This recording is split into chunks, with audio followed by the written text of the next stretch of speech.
ഉണ്ണിച്ചേട്ടനും കൃഷ്ണക്കുട്ടിയും ചെന്നൈയിലേക്ക് വരുന്നുണ്ടെന്ന് പറഞ്ഞപ്പോഴത്തേക്കും ഭയങ്കര എക്സൈറ്റഡ് ആയിരുന്നു. കാരണം കൃഷ്ണക്കുട്ടി ഒരു ഇൻ്റർവ്യൂവിനായിട്ടാണ് വരുന്നത്. അതുകൊണ്ട് തന്നെ ഇൻ്റർവ്യൂ കഴിഞ്ഞിട്ട് 2 ദിവസത്തേക്ക് വീട്ടിൽ വന്ന് നിൽക്കാമെന്ന് വിചാരിച്ചിട്ടായിരുന്നു പ്ലാൻ ചെയ്തത്. അതിൻ്റെ ഇടയ്ക്ക് ഞങ്ങൾ അവരെയും കൊണ്ട് പോണ്ടിച്ചേരി പോയി. മെയിൻ അജണ്ട വന്നിട്ട് ഓറോവിൽ കാണിക്കാനായിരുന്നു. 7 years ബാക്ക് അവിടെയാണ് ഞങ്ങളുടെ ഹണിമൂൺ ടൈമിൽ ഞങ്ങൾ പോയിട്ടുള്ളത് പോണ്ടിച്ചേരിയിലായിരുന്നു കേട്ടോ. അപ്പോൾ എന്തായാലും അവിടെ ചെന്ന് കഴിഞ്ഞപ്പോഴത്തേക്കും സീൻ ഭയങ്കര പ്രശ്നമായിരുന്നു.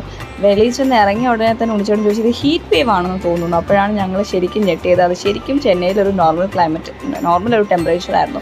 പക്ഷേ അതൊരു ഹീറ്റ് വേവ് ആയിട്ടാണ് ഉണ്ണിച്ചേട്ടന് തോന്നിയത്. അത് കഴിഞ്ഞിട്ട് പിന്നെ പെട്ടെന്ന് തന്നെ നമ്മൾ വൺ ഡേയിൽ തന്നെ തിരിച്ചിങ്ങ് ചെന്നൈയിലേക്ക് വന്നു. പിന്നെ ഞാൻ അവർ രണ്ടുപേരെയും കൂട്ടിയിട്ട് നെക്സ്റ്റ് ഡേ ഒന്ന് നമ്മുടെ വിയ മോളിലൊന്ന് പോയിട്ടുണ്ടായിരുന്നു. കുറച്ച് ഷോപ്പിങ്ങും കുറച്ച് ആഹാരം കഴിപ്പൊക്കെ ആയിട്ട് അവിടെ എങ്ങനെ കൂടിയിട്ട് അന്ന് വൈകിട്ട് തന്നെ അവർ തിരിച്ച് നാട്ടിലേക്ക് പോയി. അതിൻ്റെ ഇടയ്ക്ക് കൃഷ്ണക്കുട്ടിയുടെ ഒരു കസിനും വന്നിട്ടുണ്ടായിരുന്നു.